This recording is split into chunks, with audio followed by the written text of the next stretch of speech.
À l'anniversaire, mon fils avait un bleu au visage. Le fils de ma sœur a ricané. Je lui ai juste donné une leçon. Maman dit que j'ai tous les droits. Tout le monde rit. Mais soudain, mon fils a murmuré quelque chose et toute la table s'est glacée. Ma sœur a laissé tomber son verre. Jamais je n'aurais imaginé qu'un simple dîner d'anniversaire puisse se terminer par le bruit assourdissant du cristal, se brisant sur le marbre, et l'effondrement total d'une dynastie familiale. Ce jour-là, lorsque mon fils de 14 ans est entré dans la salle à manger, le visage marqué par un hématome violacé, et que mon neveu a ricané en prétendant lui donner une leçon, j'ai cru que mon cœur allait s'arrêter. Les rires faux de ma famille résonnaient comme des insultes, mais c'est alors que mon fils a murmuré une seule phrase, juste une phrase, et le sourire suffisant de ma sœur s'est éteint à jamais, tout comme le verre qu'elle tenait et qui s'est écrasé au sol, brisant le silence et les mensonges qui nous étouffaient depuis des années. Avant de vous plonger dans ce moment fatidique où la vérité a éclaté, j'aimerais savoir d'où vous écoutez cette histoire. Dites-moi dans les commentaires depuis quelle ville ou quel pays vous nous rejoignez et quelle heure il est chez vous. C'est toujours un réconfort pour moi de savoir que je ne suis pas seule à partager ce fardeau. Je m'appelle Delphine. J'ai 38 ans. Si vous me croisiez dans la rue, vous verriez une femme aux mains abîmées, la peau rêche, rongée par des années de contact avec des produits chimiques industriels. Je suis la propriétaire ou plutôt l'esclave d'une blanchisserie industrielle située dans la zone grise et poussiéreuse de la banlieue de Limoges. Ce mardi-là était une journée infernale. Une chaleur de plomb s'était abattue sur la région, transformant mon hangar en une étuve insupportable. À l'intérieur, c'était l'enfer. La vapeur brûlante s'échappait de 10 machines à laver gigantesques, saturant l'air d'une humidité collante et de l'odeur âcre de l'eau de Javel. Le bruit était constant. Un grondement mécanique qui vous vibrait jusque dans les os. La sueur coulait le long de mon dos, trempant mon vieux t-shirt gris. J'étais en train de plier frénétiquement une commande de nappes blanches pour un grand hôtel du centre-ville. Il les voulait pour le service du soir, et un de mes employés venait de se porter pâle. « Delphine, la machine numéro 4 est encore bloquée », hurla un ouvrier par-dessus le vacarme. Je laissai échapper un soupir d'épuisement, essuyant mon front avec le revers de ma main. « J'arrive ». Alors que je me penchais pour forcer l'ouverture du tambour avec un tournevis, mon téléphone vibra violemment dans ma poche. Je jetai un coup d'œil rapide. C'était un message de ma mère, Bernadette. « Delphine, fais-moi un virement de 500 € tout de suite. J'ai besoin d'acheter le cadeau d'anniversaire pour Romain. Ne sois pas radine avec ton fils. » Je me figuais. Le tournevis m'échappa des mains et tomba sur le béton avec un bruit métallique. 500 € pour Romain, mon fils. L'ironie était si amère que j'en avais la nausée. Je savais pertinemment où irait cet argent. La semaine dernière, ma sœur aînée Véronique s'était plainte que son sac à main de marque était passé de mode et qu'elle avait besoin d'un nouveau modèle pour impressionner ses soi-disant investisseurs. Ma mère n'avait jamais dépensé plus de 20 € pour Romain. Elle répétait sans cesse « À quoi bon gâter un enfant? Ça le rend mou. » Pourtant, pour Emer, le fils de Véronique, elle venait de signer un chèque pour un scooter neuf. Mes doigts tremblaient de rage et de fatigue en tapant la réponse. « Maman, je n'ai pas encore reçu le règlement de l'hôtel. Je n'ai pas de trésorerie. » 10 secondes plus tard, mon téléphone sonnait. « C'est elle, tu as toujours des excuses? C'est insupportable. » La voix de ma mère me perçait le timent, couvrant même le bruit des essureuses. « Ta sœur Véronique se démène jour et nuit pour tisser des réseaux, pour élever le statut de cette famille. Et toi, tu pleures niche pour quelques centimes? Tu veux que Romain ait un anniversaire minable? C'est ça? Je ne veux rien de tel pour Romain, répondis-je, ma voix se brisant sous la gorge sèche. Mais je sais que cet argent n'est pas pour lui, et j'ai des employés à payer. Maman, espèce d'ingrate, ton père et moi t'avons laissé gérer cette usine, la source de revenus de toute la famille, et tu oses faire des comptes d'apothicaire? Elle raccrocha brutalement. Je restais là, planté au milieu de la vapeur, le téléphone à la main, laissé gérer. Quelle blague! La réalité était bien plus sombre. Mon père Jacques avait fait un AVC il y a 5 ans. Véronique, qui se vantait d'avoir un esprit business, avait refusé de mettre les mains dans le cambouis prétextant que l'odeur du chlore lui donnait la migraine et que ce n'était pas assez glamour. C'est moi, la fille cadette, celle qu'on disait lente et sans ambition, qui avait dû abandonner ma vie pour sauver le patrimoine familial. Depuis 5 ans, je trime ici 12 heures par jour. J'ai redressé les comptes, j'ai sauvé l'entreprise. Mais aux yeux de mes parents, je restais l'ouvrière tandis que Véronique, qui ne travaillait pas et vivait au crochet de son mari et de mes parents, restait la fierté, la consultante en art de vivre. J'avalais ma salive, un goût de cendre dans la bouche. Je devais retourner au travail pour Romain. Il était tout ce que j'avais. Son père était parti avant même sa naissance. Nous étions seuls contre le monde. Romain, 14 ans, était un garçon doux, introverti, passionné de dessin technique et d'architecture. Il pouvait passer des heures à croquer les façades des vieux immeubles de Limoges avec une précision d'orfèvre. Dring! Le téléphone sonna à nouveau. Cette fois, c'était le numéro du collège. Mon estomac se noua instantanément. Un mauvais pressentiment me glaça le sangre degrés ambiants. « Allô, ici Delphine. »« Bonjour, madame. Je suis l'infirmière du collège. » La voix à l'autre bout était hésitante, grave. « Pouvez-vous venir immédiatement ? Romain est à l'infirmerie. Il a fait un malaise en cours de sport. »« Un malaise ? Mais il allait très bien ce matin, » criai-je, la chanape que je tenais. « Oui, mais il y a certaines blessures. Je pense que vous devez voir ça par vous-même. » Ces mots eurent l'effet d'une douche glacée. Je courus vers la sortie sans même prendre le temps d'éteindre la machine numéro 4. Je sautai dans ma vieille camionnette de livraison et démarrai en trombe. Dans mon esprit, l'image du sourire arrogant d'Éric, mon neveu de 17 ans, apparut soudainement. L'instinct d'une mère ne trompe jamais. Je savais que le cauchemar ne faisait que commencer.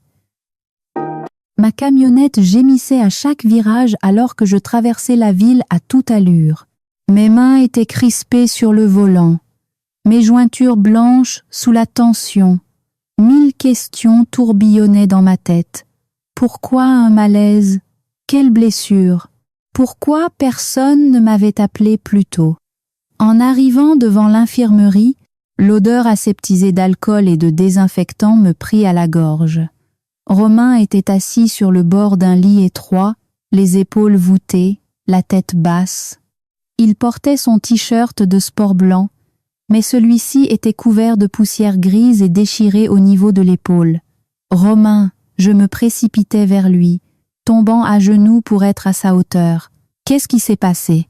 Regarde-moi. » Il leva lentement la tête.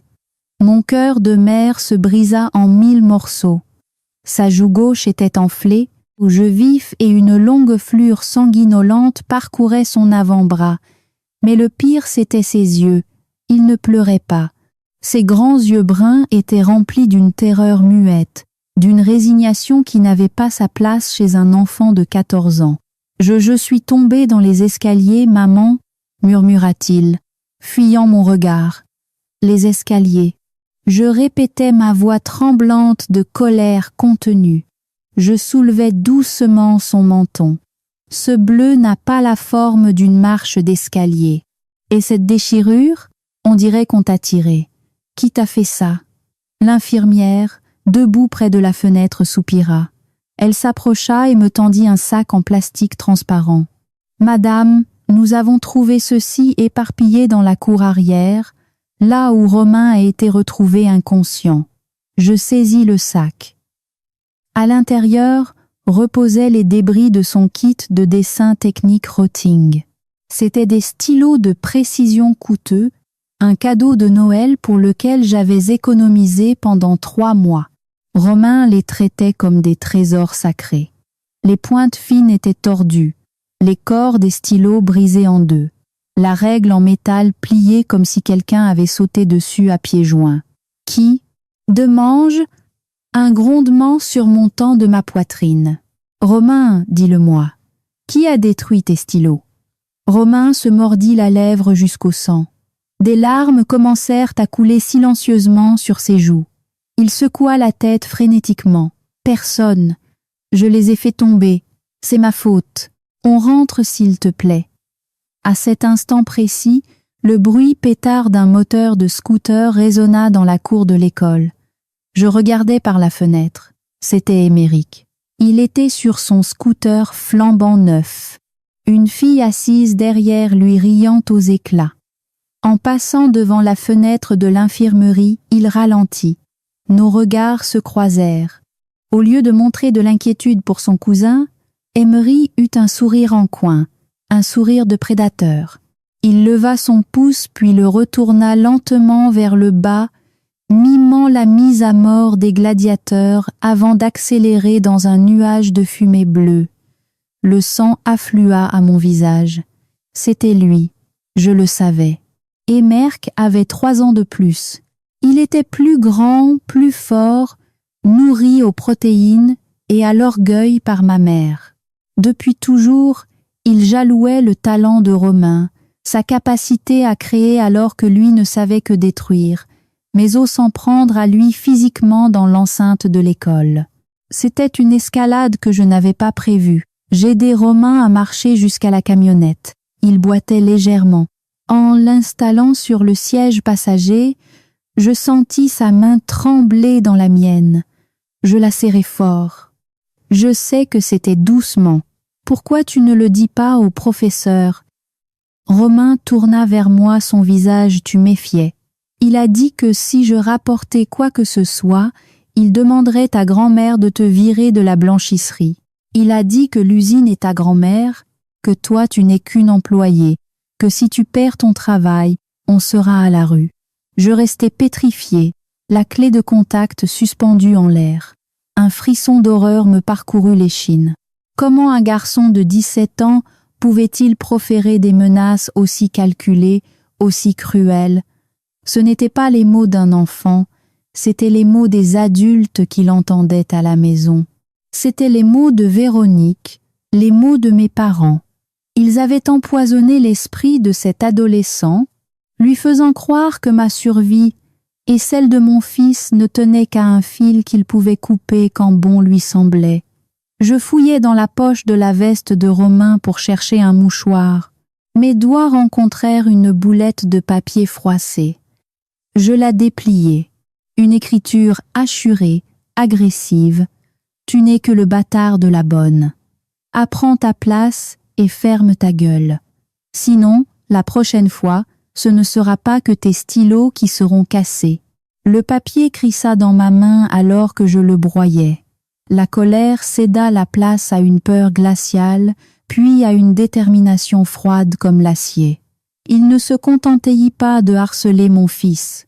Ils essayaient de briser son âme, de détruire son estime de soi, de l'écraser sous le poids de leur mépris de classe.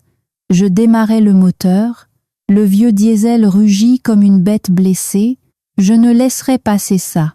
Mais j'avais besoin de preuves, des preuves irréfutables, et je devais protéger Romain de ces monstres qui portaient le masque de la famille. Je suis désolée, murmurai-je, les larmes aux yeux. Je suis désolée de t'avoir laissé subir ça, mais je te promets, Romain, ça va changer. Ce dimanche-là, 3 jours avant l'anniversaire de Romain, nous étions convoqués pour le sacros dîner dominical chez mes parents. Leur maison, située dans le quartier historique de Limoges, était un musée à la gloire de leur ego. Des meubles anciens, des tapisseries lourdes, et partout cette odeur de cire et de naphtaline. L'atmosphère dans la salle à manger était électrique. Véronique et son mari Pascal arrivèrent avec 30 minutes de retard comme des stars foulant le tapis rouge. Véronique portait une robe en soie qui coûtait probablement 2 mois de mon salaire. Et Pascal arborait une nouvelle montre connectée dont il ne cessait de vanter les mérites, parlant fort d'un investissement en crypto-monnaie qui allait soi-disant doubler leur fortune en 1 mois. « Ma chérie », s'exclama ma mère Bernadette en se levant pour embrasser Véronique. « Tu as l'air épuisée, tu travailles trop pour nous tous. »« Oh oui, maman, c'est harassant », soupira Véronique en s'affalant sur sa chaise. « Les rendez-vous d'affaires s'enchaînent. Au fait, où est Delphine? La soupe n'est pas servie. Elle compte nous affamer. » J'étais dans la cuisine portant la soupière brûlante. J'étais arrivée 2 heures plus tôt pour tout préparer, car ma mère prétendait avoir mal au dos. « Je suis là », dis-je sèchement en posant la soupière sur la table. Émeric était assis juste en face de Romain.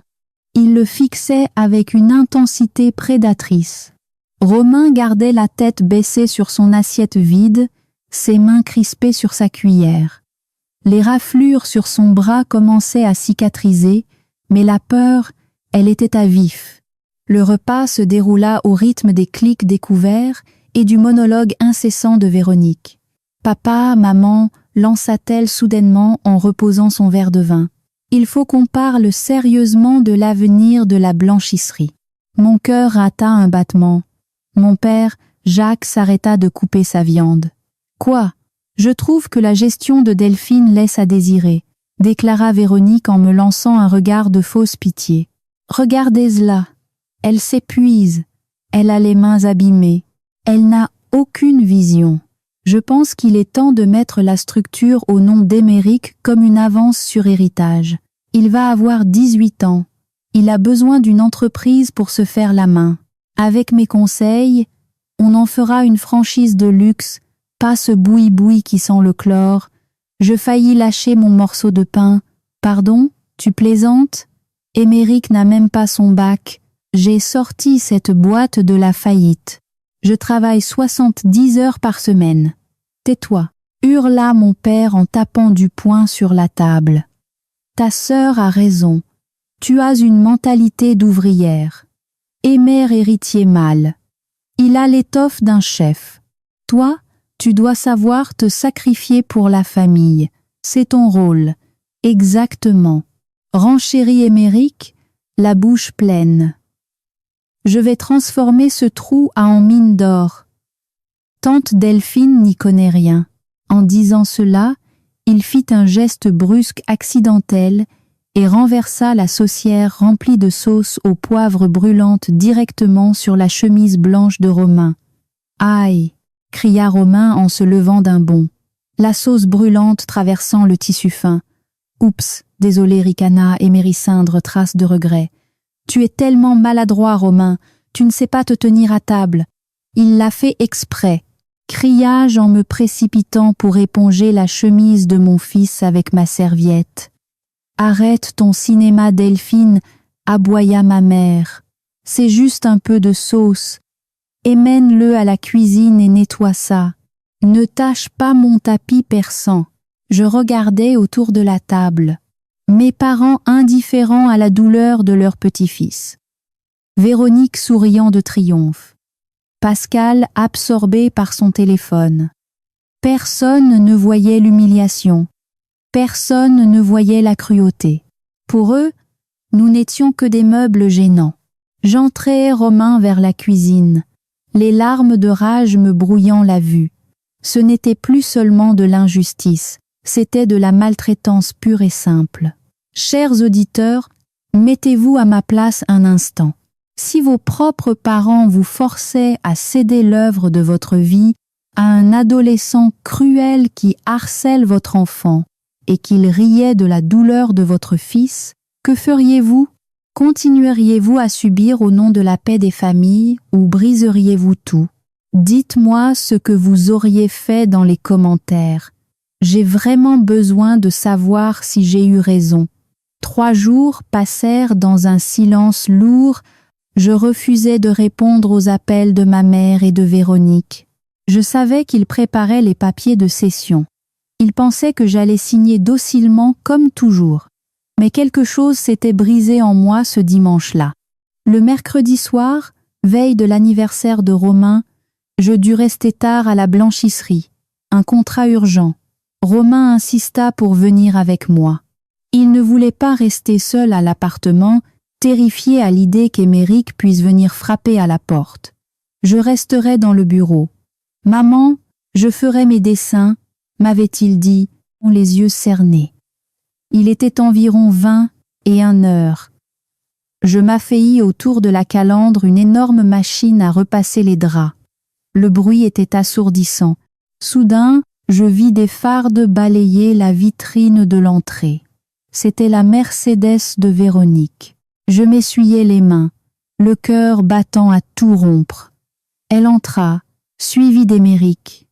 Son parfum capiteux envahit l'espace, jurant avec l'odeur de propre. « Qu'est-ce que tu fais là ?» demande Joe en me plant devant elle. « Je viens inspecter le patrimoine, » dit-elle en me poussant du coude. « Papa m'a dit que tu cachais peu être du matériel. Émeric va faire un tour. Regarde s'il y a de la place pour ton futur bureau de directeur. » Émerc, vêtu d'un blouson de cuir hors de prix, s'avança avec cette démarche traînante et arrogante. Il se dirigea droit vers le fond de l'atelier, vers la zone de stockage des produits chimiques, juste à côté du petit bureau où Romain s'était enfermé. « N'y va pas, Romain est là, bas. » Je voulus lui barrer la route, mais Véronique me saisit le bras. Ses ongles manucurés s'enfoncèrent dans ma chair. « Laisse-les, siffla-t-elle. Il faut bien qu'ils apprennent à s'entendre. Émeric veut juste faire la paix. Si tu signes les papiers demain à la fête, je demanderai à Émeric de te garder comme chef d'équipe. C'est une offre généreuse. » Je me débattis. « Lâche-moi. » Soudain, un bruit surprovint du fond de l'atelier. Bam! Suivi d'un cri étouffé et d'un clic métallique. Romain, je repoussai Véronique de toutes mes forces, la faisant trébucher contre un chariot de linge sale, et je courus vers le fond. La porte du local de stockage des produits était grande ouverte. Émeric était là debout tenant un bidon de 5 L d'eau de javel industriel ouvert. Au sol, Romain était recroquevillé, se protégeant la tête avec ses bras. Une flaque de liquide jaunâtre et nauséabond s'étendait à quelques centimètres de lui. « Qu'est-ce qui se passe ici ?» hurlai-je. Je tirai Romain pour le mettre debout et l'éloigner de la flaque. Dieu merci, le liquide n'avait touché que la semelle de ses baskets. « Il allait me le verser dessus » balbutia Romain, tremblant comme une feuille. « Il a dit que ce serait un accident de travail. Tu es malade ?» Je me tournai vers Émeric, prête à le griffer. « Tu voulais le brûler vif ?» et m'hérissa les épaules, revissant nonchalamment le bouchon. « N'importe quoi. Je voulais juste ranger le bidon. C'est lui qui a paniqué et trébuché. Il est paranoïaque, arriva, remettant sa coiffure en place. « Quelle hystérique tu fais, Delphine. Mon fils voulait t'aider et tu l'accuses. Allez, viens, Émeric, on s'en va. Ça pour ici, c'est irrespirable. » Ils partirent comme ils étaient venus, me laissant tremblante au milieu de l'entrepôt. Je serrai Romain contre moi. Je sentais son petit cœur battre à travers sa poitrine maigre. La menace était réelle. Ils étaient prêts à tout. Mais il y avait une chose qu'ils ignoraient. Une seule chose, la semaine précédente, soupçonnant des vols de lessive par un intérimaire, j'avais installé une petite caméra de surveillance discrète nichée en haut d'une étagère, pointant directement vers le stock de produits chimiques. Une caméra avec microphone. Je levai les yeux. La petite diode rouge clignotait dans la pénombre. Elle avait tout vu. Elle avait tout entendu. On rentre. Maman. Nichard Romain. Oui, on rentre, dis-je. Une froide résolution s'installant dans mes veines. Je sortis mon téléphone et ouvris l'application de sécurité. La vidéo était là, enregistrée dans le cloud. Véronique et Mérissier pouvoir nous écraser comme des insectes? Vous venez de commettre l'erreur fatale. Le lendemain matin marquait les 15 ans de Romain. Ce devait être une fête, mais l'ambiance dans notre petit appartement était lourde comme du plomb. Romain était assis devant son bol de chocolat silencieux. Le bleu sur sa joue, souvenir de l'escalier virait au jaune vert et le traumatisme de la veille au soir son regard. Mon téléphone sonna. C'était Nathalie, ma meilleure amie et avocate. « Delphine, écoute-moi bien. » Sa voix était pressante. « J'ai eu un contact à la banque ce matin. C'est pire que ce qu'on pensait. Véronique essaie d'hypothéquer la maison de tes parents. Elle est en contact avec des organismes de crédit douteux. Elle a des dettes de jeu Delphine, des dettes énormes, des dettes de jeu. » Je m'assis abasourdi. Je croyais qu'elle investissait. C'est ce qu'elle dit. En réalité, elle flambe tout dans des casinos en ligne et des arnaques pyramidales. Et ce soir à la fête, elle va forcer tes parents à annoncer la cession de la blanchisserie pour pouvoir utiliser l'entreprise comme garantie pour ses créanciers. Si tu signes, ils vendront tout et tu n'auras plus rien. Je sentis la colère monter, brûlante. Ils ne toucheront pas à mon usine. Je serai là ce soir, promis Nathalie en tant qu'invitée, mais aussi en tant que témoin légal. Prépare-toi, ça va être laid. Je raccrochais et regardais Romain. Mon chéri, on n'est pas obligé d'y aller ce soir. On peut aller au cinéma manger des crêpes. Romain leva la tête. Pour la première fois depuis des mois, je vis une lueur différente dans ses yeux. Ce n'était plus de la peur, c'était de la colère, une colère saine, adulte. « Non, maman, » dit-il fermement, « on y va. Je veux y aller. Pourquoi?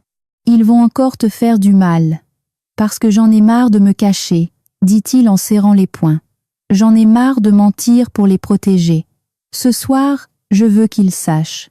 Tu as la vidéo, n'est-ce pas? » Je hochai la tête, tapotant la poche où reposait mon téléphone. « Oui, je l'ai, et j'en ai fait 3 copies. Alors, on y va.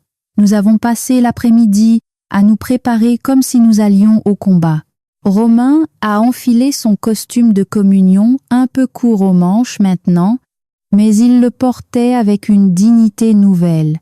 J'ai mis ma robe noire, la plus simple, celle qui me donnait un air sévère. J'ai maquillé mes cernes mais pas ma détermination. Le ciel de Limoges était gris acier ce soir-là, menaçant d'orage. En fermant la porte de l'appartement, j'ai eu le sentiment vertigineux de sauter dans le vide sans parachute. Ce soir, soit nous reprenions notre liberté, soit nous étions anéantis. Mais le temps du silence était révolu. La villa de mes parents brillait de 1000 feux. L'allée était encombrée de voitures de luxe. Les fameux investisseurs et amis influents que Véronique avait insisté pour inviter. C'était censé être l'anniversaire de Romain, mais cela ressemblait davantage au couronnement de Véronique. Lorsque Romain et moi avons franchi le seuil du grand salon, le brouhaha des conversations s'est tu presque instantanément. Sous la lumière impitoyable des lustres en cristal de Bohême, le visage de Romain était un choc visuel. L'hématome sous son œil était sombre, gonflé, impossible à ignorer. Il jurait violemment avec le décor doré et l'ambiance feutrée. Les invités, vernes à la main, se mirent à chuchoter en nous dévisageant. « Mon Dieu, qu'est-il arrivé à ce garçon? On dirait qu'il s'est battu. Ma mère fonça sur nous, un sourire crispé plaqué sur le visage. Ah, vous voilà Romain, mon chéri.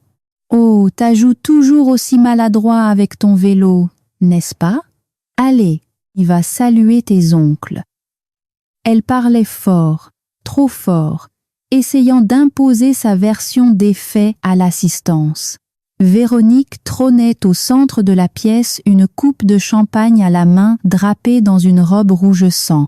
À ses côtés, Émeric, dans un costume italien trop brillant, avait l'air d'un prince arrogant. Il nous vit. Son regard se posa sur le bleu de Romain et son sourire s'élargit. « Salut la famille », lança Véronique. « Regardez qui voilà. Le héros du jour avec ses blessures de guerre. » Émeric s'avança. Il posa sa main lourdement sur l'épaule de Romain, exactement là où le muscle était encore meurtri. Romain grimaça mais ne recula pas.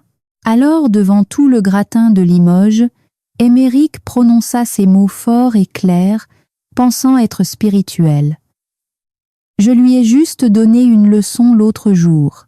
Maman dit que j'ai tous les droits sur lui de toute façon, et comme grand-mère dit que je n'ai jamais tort. » Il éclata de rire. Un silence gêné parcourut la salle, vite brisé par le rire cristallin de Véronique. « Oh, qu'il est bête! Il adore taquiner son cousin.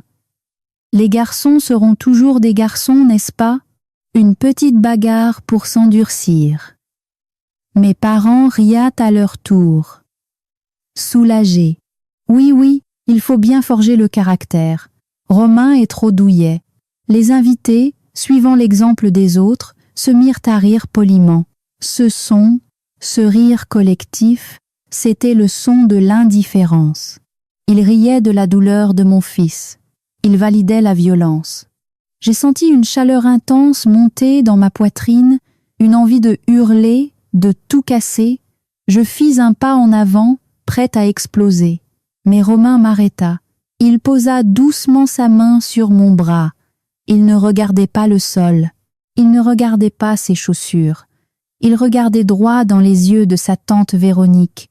Et à cet instant précis, j'ai su que le garçon l'effrayé était mort et qu'un homme était en train de naître sous mes yeux.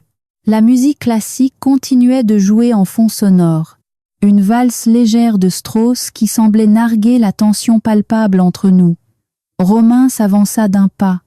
Il paraissait minuscule face à Émeric et Véronique, mais il dégageait une énergie statique terrifiante. Émeric gardait son sourire en coin, attendant que Romain baisse les yeux comme d'habitude. Mais Romain ne scilla pas, il ne cria pas, il ne fit pas de scandale.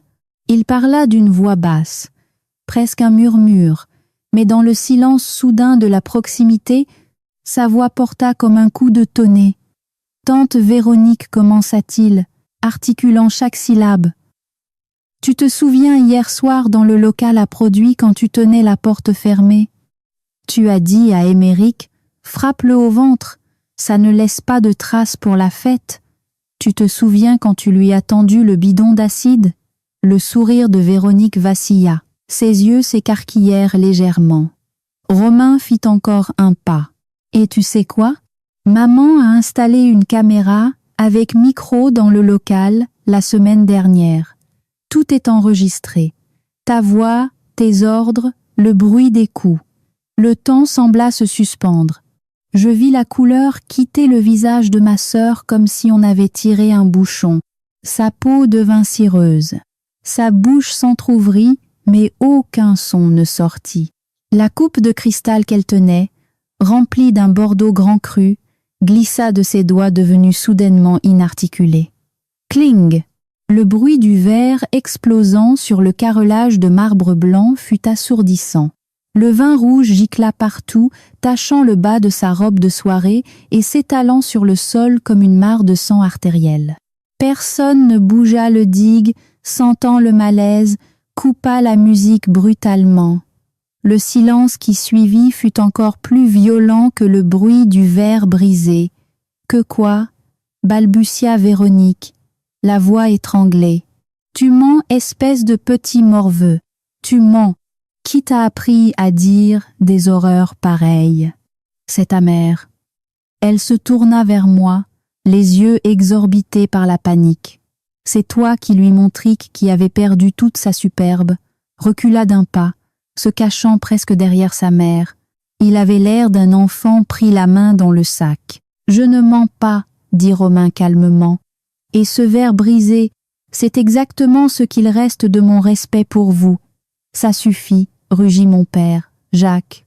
Il s'avança le visage pourprin. Tais-toi immédiatement. Tu gâches la fête. Tu déshonores cette famille devant nos invités. C'est Delphine, hurla ma mère en me pointant d'un doigt accusateur. C'est elle la responsable. Elle est jalouse de la réussite de sa sœur. Elle veut détruire notre réputation. Je regardais mes parents. Pas une seule fois ils n'avaient demandé « Est-ce vrai? Est-ce qu'Émeric t'a frappé ?» Non, leur seule préoccupation était la façade, le vernis social. Ils étaient prêts à sacrifier la sécurité de leur petit-fils sur l'autel de leur vanité. « Papa, maman !» dis-je, ma voix résonnant clair et fort dans le salon. Je sortis mon téléphone de mon sac à main.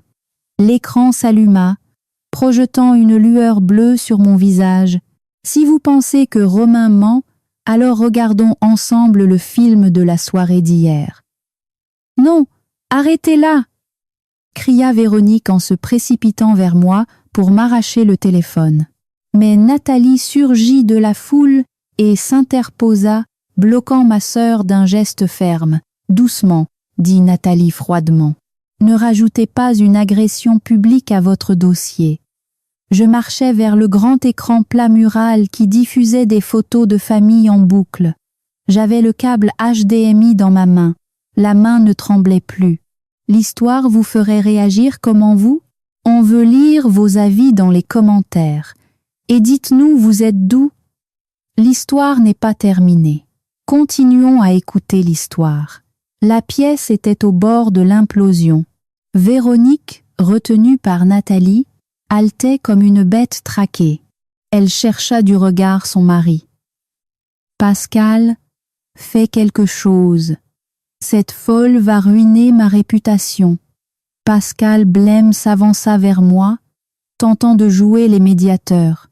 « Delphine, sois raisonnable. On Leosonling, Seelen Famille, range ce téléphone. Pense aux conséquences pour l'entreprise, pour les investisseurs ici présents. » Les investisseurs? Un homme corpulent en costume gris avança. C'était Monsieur Moreau, le président de la Chambre de commerce, l'homme que Véronique courtisait depuis des mois. « Je ne suis pas venu ici pour assister à une tragédie grecque. Si vous avez des problèmes psychiatriques dans la famille, réglez ça en privé. » Ces mots furent insupportables pour mon père. L'humiliation publique était sa plus grande peur. Il fonça sur moi, les yeux injectés de sang. « Je t'ordonne d'arrêter ça. Sors de chez moi. Tu n'es plus ma fille. » Il leva la main, prêt à me gifler. Un geste qu'il avait souvent eu quand j'étais adolescente pour me faire terrir. Mais je n'étais plus une adolescente. J'attrapais son poignet en plein vol. Ma prise était ferme, renforcée par des années à soulever des sacs de linge de 50 kilogrammes. « Non, papa, » dis-je en le regardant droit dans les yeux. « Tu ne me frapperas plus jamais et je ne partirai pas. » Il fut si choqué par ma résistance qu'il en resta bouche bée. « Tu t'inquiètes pour tes invités ?» Continua-je, la voix tremblante d'adrénaline. « Tu te soucies plus de ce que pense Monsieur Moreau que du fait que ton petit-fils a failli être brûlé à l'accident hier soir. Tu sais pourquoi Romain a ce bleu? CMR? Et tu ris? Hurla mon père, perdant tout contrôle. Amaury, quel est l'avenir? C'est un leader. Si Romain se fait écraser, c'est qu'il est faible. C'est la loi de la nature. » Un murmure d'horreur parcourut l'assemblée. Même les invités les plus cyniques furent glacés par cette déclaration. Dans un coin, un homme aux cheveux gris qui sirotait son whisky en silence posa son verre. C'était le commissaire Richard, un vieil ami de la famille. Il s'avança lentement. « Jacques, dit-il d'une voix grave, fais attention à ce que tu dis. La violence sur mineur n'est pas la loi de la nature. C'est un crime. Richard, ne t'en mêle pas, cracha. C'est ma maison. C'est peu, Être ta maison, dis-je en branchant le câble sur le port du téléviseur. Mais c'est la vérité de mon fils. L'écran noirit un instant. Arrêtez, je vous en supplie. Le cri de Véronique était celui d'une noyée. Mais l'image apparut, nette, cruelle, irréfutable. Si vous avez un estomac fragile, ne regardez pas, prévins-je l'assemblée, et j'appuyais sur lecture. Sur l'écran géant de 65 pouces, la scène se déroula avec une clarté terrifiante. La caméra grand angle montrait l'entrepôt sombre. On voyait Romain, petit reculé contre des fûts bleus. On voyait Véronique, les bras croisés, bloquant l'issue, et on voyait Émeric menaçant. Le son capté par le micro sensible remplit le salon luxueux, créant un contraste grotesque. « Maman, je peux lui en mettre une ?» demandait la voix d'Éric sur la vidéo. « Vas-y », répondait la voix de Véronique, froide, métallique. « Montre-lui qui est le patron. Mais tape dans le ventre, pas de traces pour demain. » Dans le salon, quelqu'un laissa échapper un hoquet de stupeur. À l'écran, le poing d'Éric s'enfonça dans l'abdomen de Romain.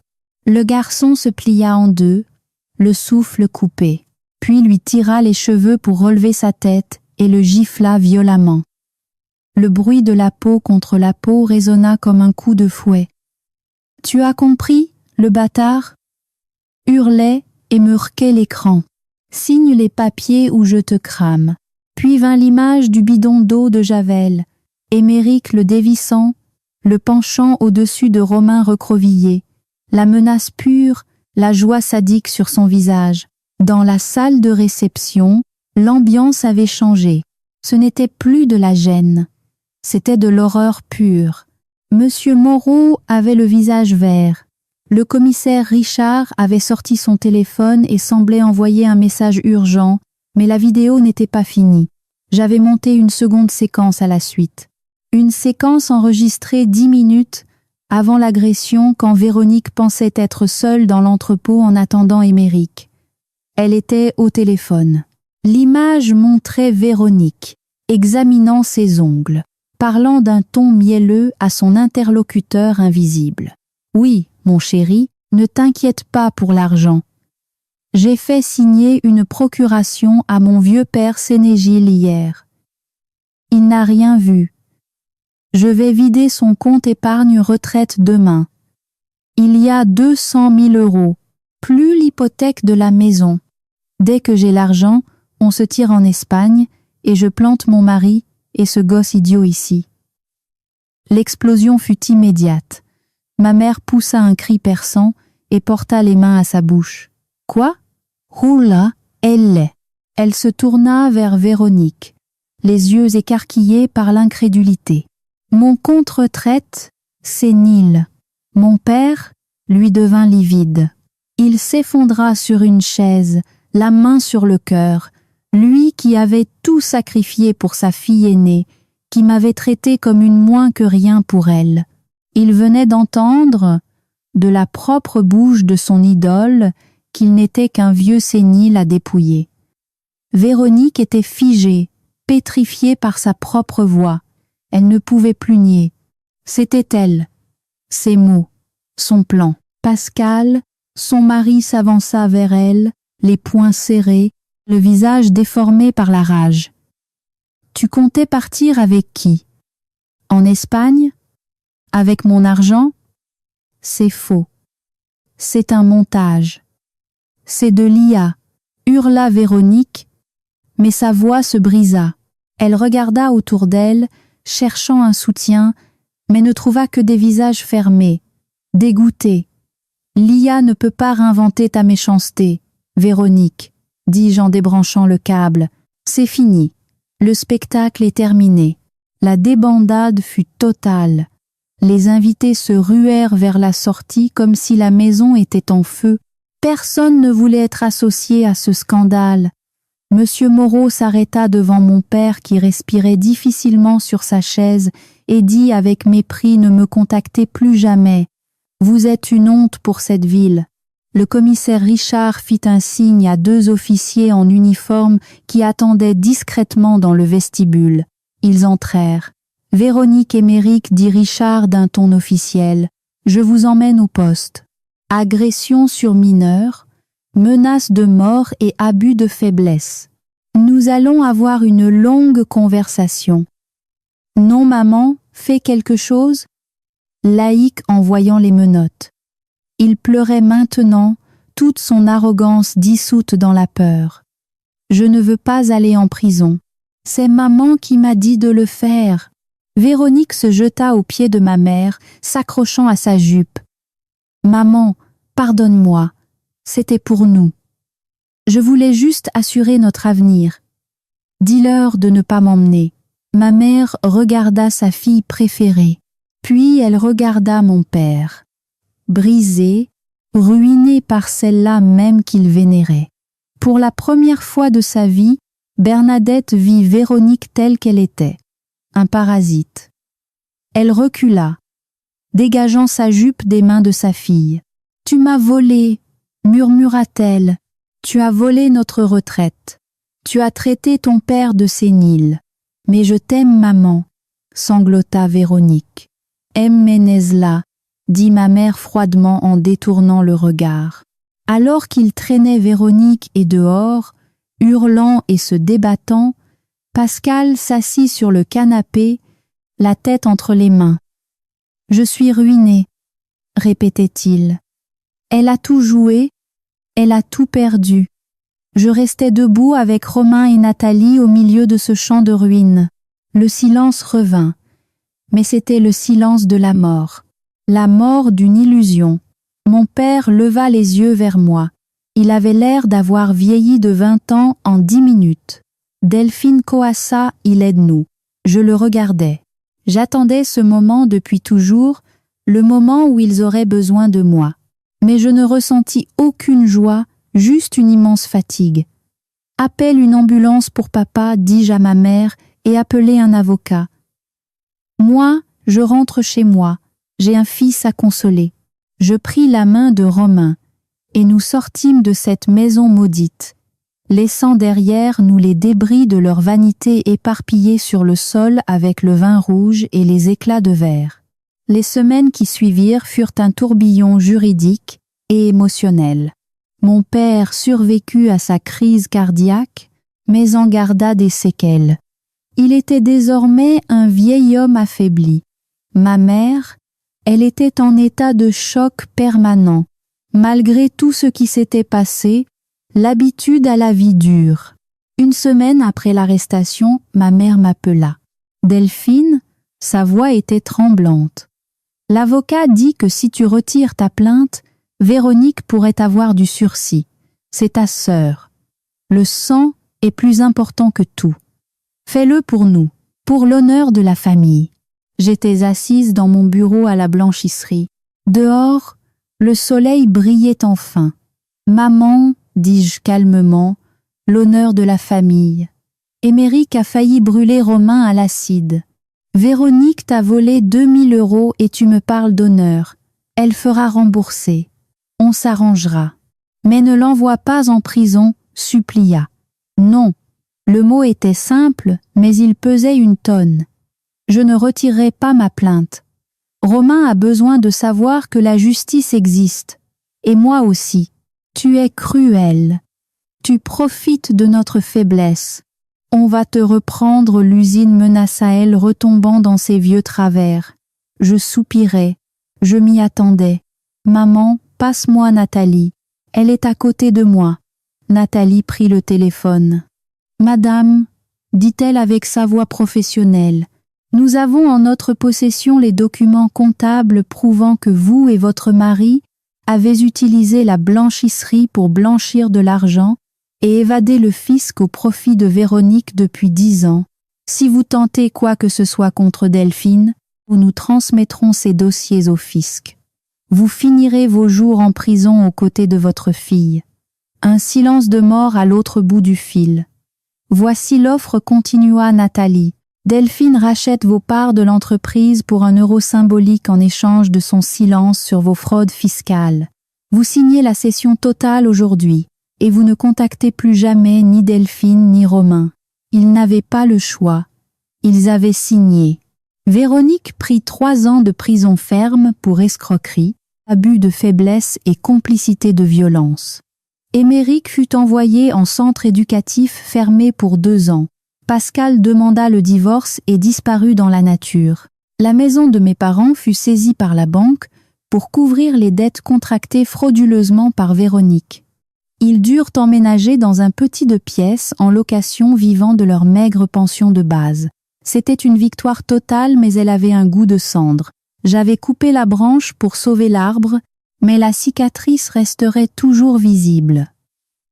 Le jour où je suis allée récupérer les dernières affaires de Romain chez mes parents, l'ambiance était funèbre. Les déménageurs emportaient les derniers meubles. Les murs étaient nus, laissant voir les traces plus claires là où les tableaux avaient été accrochés. Ma mère était assise sur un carton, le regard vide. Mon père était dans la chambre refusant de me voir. « Tu es contente ?» m'a demandé ma mère sans me regarder. « Tu as détruit cette famille. » Je me suis arrêtée, un carton de jouets d'enfance de Romain dans les bras. « Je n'ai rien détruit, maman. J'ai juste allumé la lumière. C'est vous qui aviez construit une maison sur des fondations pourries. » Elle se tourna vers moi, des larmes de haine dans les yeux. « Tu finiras seule, Delphine. Sans famille, on n'est rien. » « Je ne suis pas seule, » répondis-je doucement. « J'ai Romain et j'ai des amis qui m'aiment pour qui je suis, pas pour l'argent que je peux leur apporter. C'est ça la vraie famille. » Je posai une enveloppe sur la table. « C'est un chèque. De quoi payer votre loyer pour 6 mois. C'est la dernière chose que je ferai pour vous. Ne m'appelez plus. Je suis sortie de cette maison où j'avais grandi, où j'avais toujours été le second choix, la ratée. En franchissant le portail, j'ai pris une grande inspiration. L'air n'avait jamais été aussi doux. Romain m'attendait dans la voiture. Il avait repris le dessin. Il me fit un sourire, un vrai, sans peur, sans ombre. « Ça va, maman ? Ça va, mon chéri ?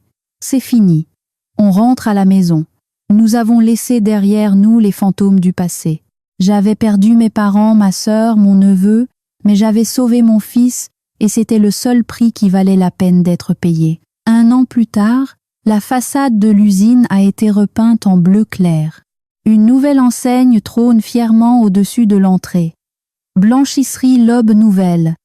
C'est Romain qui a dessiné le logo. Il est moderne, épuré, magnifique. Les affaires marchent bien, mieux que bien.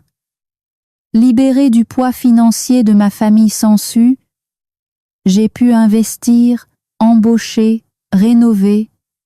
L'ambiance à l'atelier est joyeuse. On rit, on écoute de la musique. Ce n'est plus un bagne, c'est une entreprise.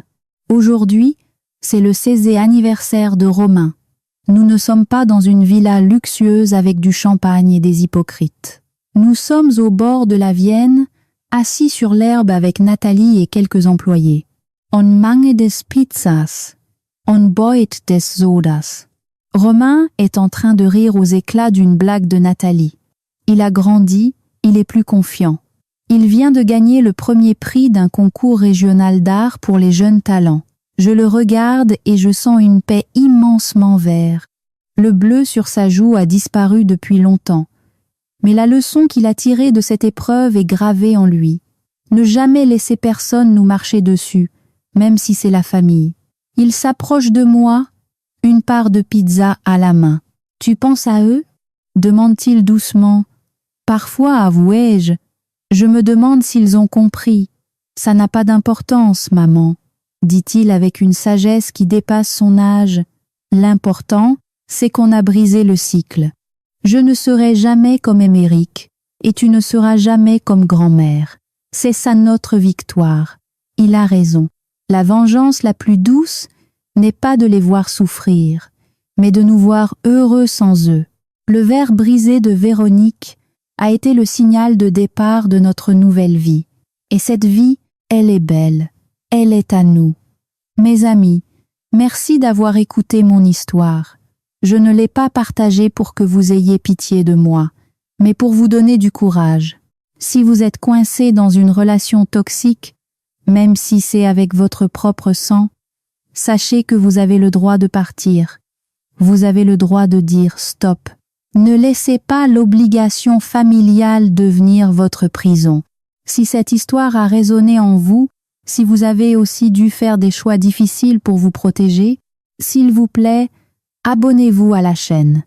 Mettez un j'aime pour soutenir ce contenu et surtout partagez votre propre expérience dans les commentaires. Votre témoignage pourrait être le déclic dont quelqu'un d'autre a besoin pour se libérer. Prenez soin de vous et rappelez-vous la vraie famille, c'est celle qu'on choisit. À bientôt.